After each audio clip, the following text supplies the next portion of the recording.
नमस्कार, मैं हूं विवेक पाल और नवभारत टाइम्स पर आपका बहुत बहुत स्वागत है।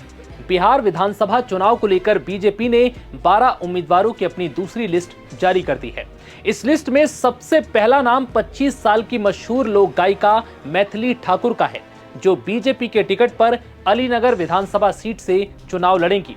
अब तक ये सस्पेंस था कि मैथिली को टिकट मिलेगा या नहीं, लेकिन हैरानी वाली बात यह है कि बीजेपी में शामिल होने के अगले ही दिन पार्टी की दूसरी लिस्ट में मैथिली ठाकुर का नाम उम्मीदवार के तौर पर सामने आ गया। मैथिली ठाकुर इस चुनाव में बिहार की सबसे युवा उम्मीदवार है। दरअसल मैथिली ठाकुर को जिस अलीनगर सीट से टिकट मिला है, यहां से पिछली बार वीआईपी के टिकट पर मिश्री लाल यादव जीते थे। बाद में वो बीजेपी में शामिल हो गए थे। 2024 के फ्लोर टेस्ट के दौरान आरजेडी का साथ देने के आरोप में पार्टी ने इनसे किनारा कर लिया था। वहीं इस लिस्ट में पूर्व आईपीएस आनंद मिश्रा भी शामिल हैं, जो बक्सर से बीजेपी के टिकट पर चुनाव लड़ेंगे।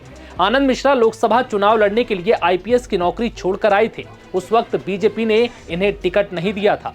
बाद में वो निर्दलीय खड़े हुए। हालांकि इस चुनाव में उन्हें हार का सामना करना पड़ा था, लेकिन इस बार विधानसभा चुनाव में बीजेपी ने उन्हें मौका दिया है।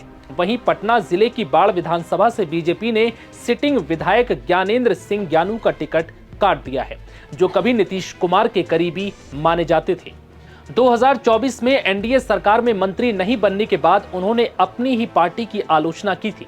बीजेपी ने जो 12 उम्मीदवारों की दूसरी लिस्ट जारी की है, उसमें अलीनगर से मैथिली ठाकुर, हायाघाट से रामचंद्र प्रसाद, मुजफ्फरपुर से रंजन कुमार, गोपालगंज से सुभाष सिंह, बनियापुर से केदारनाथ सिंह, छपरा से छोटी कुमार, सोनपुर से विनय कुमार सिंह, रोसड़ा से वीरेंद्र कुमार, बाढ़ से सियाराम सिंह, अगियाओं से महेश पासवान, शाहपुर से राकेश ओझा, बक्सर से आनंद मिश्रा पूर्व आईपीएस शामिल हैं। बड़ी बात यह है कि इस लिस्ट में 2 महिलाएं भी हैं। वहीं एक दिन पहले यानी 14 अक्टूबर को बीजेपी ने 71 कैंडिडेट्स की लिस्ट जारी की थी। इनमें डिप्टी सीएम सम्राट चौधरी को तारापुर से और विजय सिन्हा को लखीसराय से टिकट दिया गया। विधानसभा अध्यक्ष नंदकिशोर यादव का टिकट काट दिया गया। नंदकिशोर 5 बार से पटना सिटी से जीतते आ रहे हैं। उनकी जगह पर बीजेपी नेता और हाई कोर्ट के वकील रत्नेश कुशवाहा को मैदान में उतारा है। पहली लिस्ट में 13 मंत्रियों और 9 महिलाओं के नाम हैं। 71 सीटों पर पार्टी के 56 विधायक थे। इनमें से 46 को फिर से मौका दिया गया, जबकि 10 के टिकट काट दिए गए। बता दें कि बीजेपी की पहली लिस्ट में 71 कैंडिडेट्स की सूची में सवर्ण 35, SC/ST 6, OBC 11 और EBC वर्ग से 19 उम्मीदवार हैं। बता दें कि भाजपा इस चुनाव में 101 सीटों पर लड़ रही है। एनडीए गठबंधन में भाजपा के खाते में 101 सीटें आई हैं, तो वहीं जेडीयू भी समान सीटों पर यानी कि 101 सीटों पर चुनावी मैदान में उतरी है।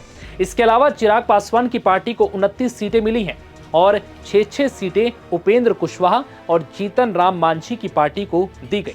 बीजेपी ने अब तक 83 उम्मीदवारों का ऐलान कर दिया है। अब सिर्फ 18 सीटों पर कैंडिडेट की घोषणा बाकी है। बता दें कि बिहार में 6 और 11 नवंबर को वोटिंग होगी, जबकि 14 नवंबर को नतीजे आएंगे। फिलहाल इस वीडियो में इतना ही। इजाजत दीजिए। नमस्कार।